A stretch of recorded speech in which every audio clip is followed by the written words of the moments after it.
बाप बेटे से, क्या तुम्हारा सालाना इम्तिहान ख़त्म हो गया है? बेटा, रिज़ल्ट भी निकल आया। बाप, मुझे बताया क्यों नहीं? बेटा, इसलिए कि किसी नई किताब की ज़रूरत नहीं पड़ेगी। डॉक्टर, एक खुशखबरी है और एक बुरी खबर। मरीज़, खुशखबरी क्या है? डॉक्टर, तुम्हारे पास जीने के लिए 24 घंटे हैं। मरीज़, अगर ये खुशखबरी है तो बुरी खबर क्या है? डॉक्टर, बुरी खबर ये है कि मैं तुम्हें कल ये बात बताना भूल गया था। डॉक्टर चर्सी से, सिगरेट नोशी आहिस्ता आहिस्ता इंसान को मार देती है।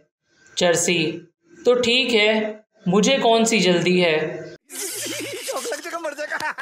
डॉक्टर, 1 घंटा पहले आ जाते तो हम इसको बचा लेते। सरदार, ओ साईं, 15 मिनट पहले ही तो एक्सीडेंट हुआ है। लाख दी लानत तुम्हारी डॉक्टरी पे।